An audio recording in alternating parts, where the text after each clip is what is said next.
We literally had that one kid in primary school who would literally ruin everything for the class. Like, say if the teacher was doing that 1 minute in silence thing because we were talking too much in the lesson, and then we'd lose like a minute of our break time.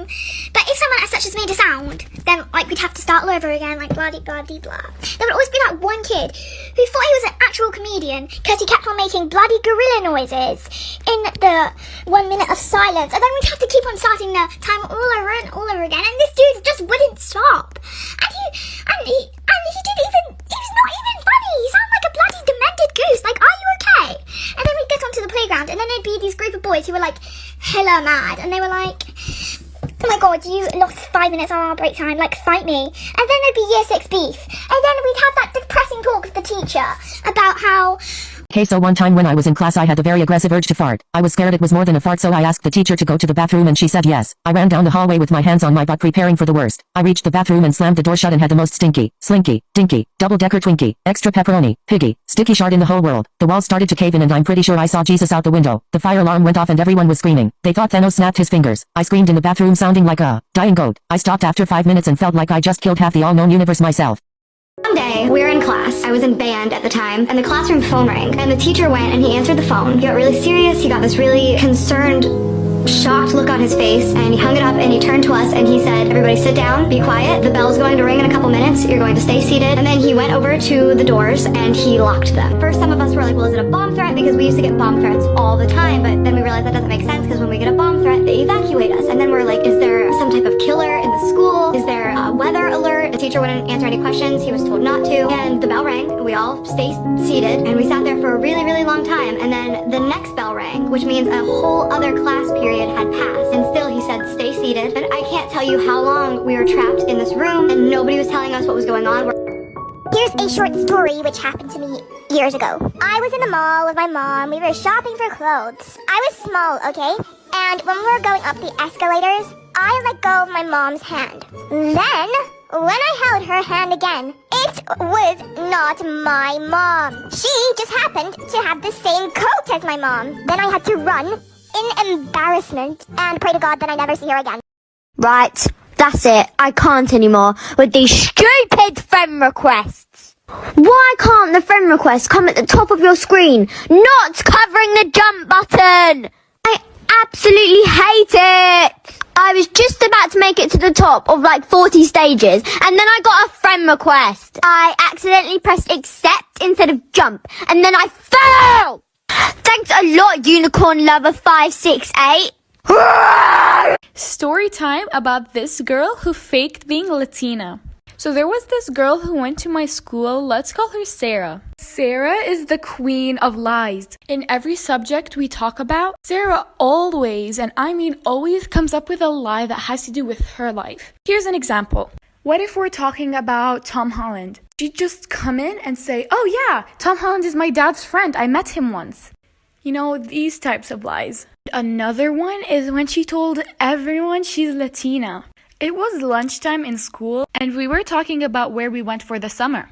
Sarah tells us that she went to Spain, and she started telling us on what she did there, and says that she's 50% Latina. She also said that she lived in Spain for 6 years, and if there is any person who lived in Spain for 6 years, they must know how to speak Spanish. And then if you wake up in the middle of the night, don't do what they did. Once there was a girl named Bailey who went to a sleepover at a friend's house, but when her parents went to pick her up the next day, something terrifying happened. So Bailey got home pretty late, ate dinner, and went to bed. But in the middle of the night, Bailey woke her parents up. Her dad asked, "What are you up for? It's so late," struggling to put his glasses on. Then Bailey tugged at his shirt sleeve and said, "Guess how old I'm going to be next month?" "I don't know," her dad said, thinking this was some kind of joke. "How old?" Bailey smiled and held up 4 fingers. It's about 7 in the morning now, and Bailey's parents have been awake for almost 8 hours. Still, Bailey refuses to tell her parents where she got them from. Follow for more stories. So y'all remember how PE teachers used to make you run the mile in elementary school? Well boy do I have a fucking story for you. So I was out on the field running my second lap and my stomach started hurting because my fucking mom decided to buy McDonald's for breakfast. So I asked the teacher if I could go to the bathroom and that bitch ass Trump gorilla looking motherfucker said no, so I just kept running and prayed to Michael Jackson that it would go away. So I'm on my third lap and I have to fart. And on God I pulled a Nessa Barrett. So much shit came out that I could literally make a 4-course meal with it. And a chocolate fountain for dessert. I was about to fucking cry. Obviously I wasn't gonna tell my teacher that I shit myself, so I just said I felt like I was gonna throw up. So I go to the clinic literally holding my hands on my ass so nobody would see my shit. When I get to the clinic the nurse tells me to sit down, but in my head I'm like, bitch, if I sit down your chair is gonna look like the chocolate river from Charlie and the Chocolate Factory. So I just lean on the wall until my mom comes to pick me up. When I stand up off the wall to go to the bathroom my shit is smeared on the wall and the nurse looks at it and she's like, what the fuck? Was that you? And I was like, ew, hell no, and I run to the bathroom and my whole ass had shit on it, and when my mom picked me up I started crying because she asked what smelled like dog shit and she thought she stepped in something and I had to tell her it was my ass. Here's a story time of how me and my sisters almost got kidnapped. So my mom and her boyfriend were just going to go out and have a night to themselves, and I was home watching my 2 little sisters. At the time, I was 13, my 2 little sisters were 9 and 6. So around 6 p.m., my mom and her boyfriend leave. Me and my sisters just sit down and watch a movie, and then I get up to make them dinner. I get paranoid really easily, and while I was making them dinner, I look out the kitchen window, and I thought I seen somebody in the backyard. I text my mom and she gets on the cameras that are outside and she said nobody was out there. I continue making them dinner, we sit down and eat, and then we start watching another movie. Then we start hearing knocking. It wasn't coming from any of the doors, it was coming from the side of the house. I didn't want to bother my mom on her one night out, so I just took the kids and we went upstairs and watched a movie in my room. My 6-year-old sister at the time went to the bathroom and she came back in literal tears. She was literally crying so hard until I finally got her to stop and tell me what was wrong. She said as she was walking back from the bathroom, she seen somebody downstairs. I quietly lock my door and I put my sisters in the closet and I call my mom right away. I'm running out of time, like for part 2 of how me and my sisters almost got kidnapped. I called my mom and then she looked on the cameras downstairs and somebody was in the house. She never told me what the person was doing. I guess she just didn't want me worrying, but she called 911 right away. While my 2 little sisters were in the closet, my 6-year-old sister would not stop crying and I'm pretty sure the person downstairs heard her. At this time, my mom and her boyfriend were already on the way and so were the police. I heard him coming up the steps, so I quietly opened the closet door and promised my sisters that they would stay quiet and be calm no matter what. I didn't know what he was here for, so I hid in the side of the bed in front of the closet so that he would get to me before he got to the girls. I heard him just rummaging through stuff and stuff breaking. Then a couple minutes later, I hear the police sirens. Right as I hear the police sirens, I hear a bedroom window smash. While trying to stay as calm as I can, 3 policemen bust down the door. They grab me and my sisters and take us outside. About 5 minutes after they take us outside and put us in the back of their car, my mom and her boyfriend shows up. About 20 minutes later after he was caught, they did notify us that he was wanted for murder of 2 younger girls and 1 adult male. About $10,000 of our stuff was either missing or broke. Then about a month later when we were capable to, we did move. Nothing has happened since. You're about to hear one of the most disturbing true stories on the internet. In 1921, a German farmer woke up to find a deep set of footprints leading from the forest right up to his back door. Whoever had come to his house had not left yet. After making sure it wasn't just his family, he searched everywhere on his property and his house everywhere, and he could not determine who made the prints or where they went. A few weeks later, his maid abruptly quit, saying that every time she's alone in the house, she hears demonic voices in the attic. Shortly thereafter, he and his family start to hear the voices too. When no one's heard from them in a couple days, the neighbors go over to check and they find them in the barn. One by one, each of the family members made their way down to the barn where they were systematically murdered and stacked in the corner.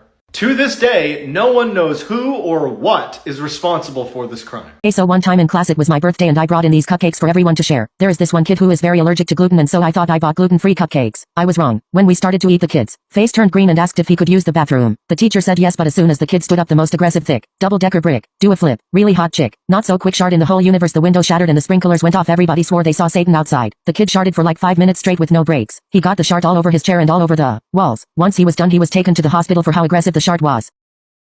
Dad, I'm gay. I have no son! Dad, please. No! I have no son! I'm still the same person. Nothing has changed. Stop! No, I don't even know who you are! I've been struggling with how to tell you for the past few months, but I can't say I didn't expect this type of reaction, but Dad, I'm still me. I'm still your son. Why can't you just accept that? I can accept that, okay? Be gay is a cool, but like I said, I have a no son. Oh my god, I'm in the wrong house. I am so sorry. That is, oh my, that is so embarrassing. I'm just gonna go. Shit. Don't you just love those teachers who, when you need to go to the bathroom during class, they're always like, no, why didn't you go at lunch? Why didn't you go at recess? Well, maybe, Miss Smither Jones, because I can't dictate my brother. Maybe because I didn't need to go then.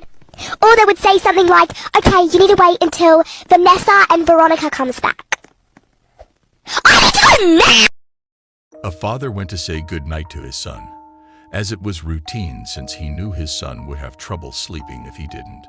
It was a sort of silent tradition between them, one he never forgot to attend. The room was dimly lit by the lamp, but the father could clearly see there was something unusual about the kid tonight. He looked the same, just with a huge grin that drew from ear to ear. "You okay, buddy?" he asked. The son nodded, still grinning, before saying, "Daddy, check for monsters under my bed." The father chuckled and got on his knees to take a look. There under the bed was his son, his real son, pale, trembling, and scared to death. He whispered, "Daddy, there's someone on my bed."